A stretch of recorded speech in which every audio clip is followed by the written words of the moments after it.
యెషయా 43:18 మునుపటి వాటిని జ్ఞాపకం చేసుకొనకుడి, పూర్వకాలపు సంగతులను తలంచుకొనకుడి.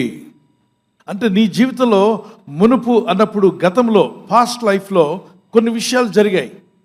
వాటిని నువ్వు వదిలేయాలంట, వాటిని నువ్వు వెంట పెట్టుకొని తీసుకువెళ్ళకూడదు. అలాగే పూర్వకాలపు సంగతులు, పూర్వం జరిగిపోయిన వాటిని ఇక వాటిలోకి నువ్వు వెళ్ళలేవు, గతంలోకి నువ్వు వెళ్ళలేవు. గతం గతహ అన్నారు, గతించిపోయింది. ఆ సంవత్సరం మళ్ళా వెనక్కి రాదు. ఆ పోయిన సంవత్సరాలు, పోయిన నెలలు, పోయిన వారాలు, పోయిన దినాలు తిరిగి రావు. నువ్వు అక్కడికి వెళ్ళలేవు, వాటిని నువ్వు బాగు చేసుకోలేవు. సో తప్పుడు నిర్ణయాలతో, తెలుసు తెలియకు తొందరపాటు నిర్ణయాలతో, తొందరపాటు మాటల వల్ల కానీ, తొందరపాటు ఆలోచనల వల్ల కానీ ఏదైనా పొరపాటు నీ జీవితంలో జరిగి ఉంటే వాటి గురించి ఆలోచిస్తూ కూర్చోవద్దు.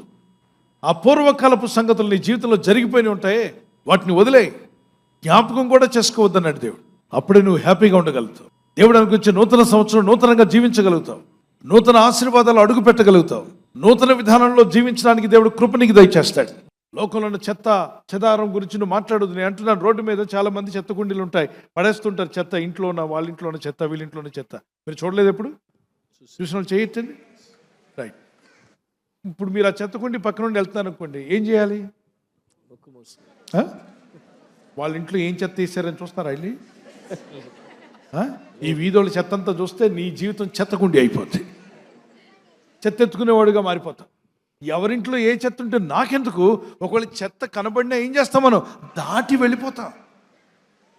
అక్కడ చెత్తకుండి ఏం తెలిస్తే దాని దగ్గర నిలబడం.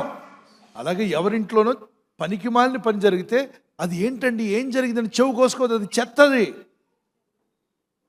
ఇప్పుడు వాట్సాప్లో జరుగుతుంది, సోషల్ మీడియాలో ఇది వీడింట్లో చెత్త అంతా తీసి ఆమె ఇంటి మీద వేసాడు.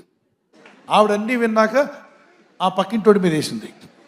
వాడు చెత్త తీసి వీడి చెత్త తీసి గట్టి చెప్పాలి. వీడు వేసిన చెత్త వాళ్ళ ఇంటికి, వాళ్ళు వేసిన చెత్త ఇంటికి. ఏం చేస్తుంది? చెత్త తిరుగుతూ ఉంది. వాట్సాప్లో అంతా ఏం తిరుగుతుంది? చెత్త. ఫేస్బుక్లో, యూట్యూబ్లో ఈ చెత్త ఆపి వాక్యాలు ఎక్కడైనా వస్తున్నాయా? మంచిది, అది వినండి. దేవుని వాక్యాలు బాగుపడితే మీ జీవితాన్ని బాగు చేస్తాయి. కొన్ని కాంటాక్ట్స్ మీరేం చేయాలో తెలుసా? బ్లాక్ చేయాలి. కొన్ని కాంటాక్ట్స్ డిలీట్ చేసి పడేయాలి. కొన్ని వార్తలు వ్యర్థమైనవి తీసేసేయాలి. నా జీవితంలో ప్రొడక్టివిటీ లేకుండా చేసే విషయాలు తీసే ప్రభు అని ప్రార్థన చేసుకో. ఒకసారి జ్ఞాపకం చేసుకునండి. అన్ఫర్గివ్నెస్ అంటే క్షమించలేని తరం, విడిచిపెట్టే, అందరినీ క్షమించే. రెండవదిగా ఫియర్, ప్రతిదానికి భయపడకు, ప్రభు నడని ముందుకు సాగిపో, ధైర్యంగా ఉండు. మూడవదిగా సెల్ఫిష్ అంబిషన్స్, స్వార్థపూరితమైన ఆలోచనలు విడిచిపెట్టు, దేవుని కొరకు జీవించడానికి ప్రయత్నించే. నాలుగవది నెగటివిటీ, అంటే ఎప్పుడు నెగటివ్ తలంపులు, నెగటివ్ మాటలు విడిచిపెట్టాయి. వద్దు, మాట్లాడొద్దు నెగటివ్గా, నీ ఇంటికి విరోధంగా, నీ జీవితానికి విరోధంగా. నా వల్ల ఏం కాదు, నేనేం సాధించను, నేను సస్తే బాగుండు, ఈ పిచ్చి మాటలు వదిలేదుగాక. ఆమేన్. తర్వాత ప్రైడ్, గర్వాన్ని విడిచిపెట్టు.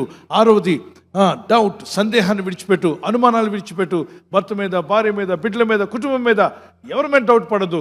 దేవుని వాక్యంలో ముందుకు వెళ్ళు. దేవుని వాక్యాన్ని కూడా డౌట్ పడద్దు, దేవుని వాక్యాన్ని నమ్ము. ఏడవదిగా అన్ప్రొడక్టివ్ హ్యాబిట్స్, ఏవైతే అనవసరంగా నీ జీవితాన్ని పాడు చేసి సమయాన్ని వృధా చేసి ఎందుకు పనికి మాలినోడిలా చేస్తున్నట్లయితే అట్టి అలవాట్లు విడిచిపెట్టేయండి. దేవుని కొరకు ముందుకు సాగిపోదామని వారు చేయెత్తి గట్టిగా దేవునికి స్తోత్రం చెప్పగలరా? ప్రార్థన చేసుకుందాం. అందరూ కంఠమెత్తి గట్టిగా ప్రార్థన చేద్దాం. వ్యర్థమైనవి ఏమన్నా తీసివేయండి ప్రభువా. వ్యర్థమైనవి నా మనసులను తీసివేయండి, ఆలోచనలను తీసివేయండి. పరిశుద్ధాత్మతో నింపండి. వాక్యం చదివే మనసు నాకు దయచేయండి. బైబిల్ చదివే వాక్యము, దేవుని వాక్యం చదివే మనసు నాకు దయచేయండి ప్రభువా. ప్రార్థించే ఆత్మను నాకు దయచేయండి. Thank you my Lord, thank you Jesus, praise you Father. ఈ రాత్రి నెమ్మదితో పండుకొని సురక్షితంగా కాపాడబడినట్లుగా నీ అగ్ని కంచి వేసి మమ్మల్ని కాపాడండి.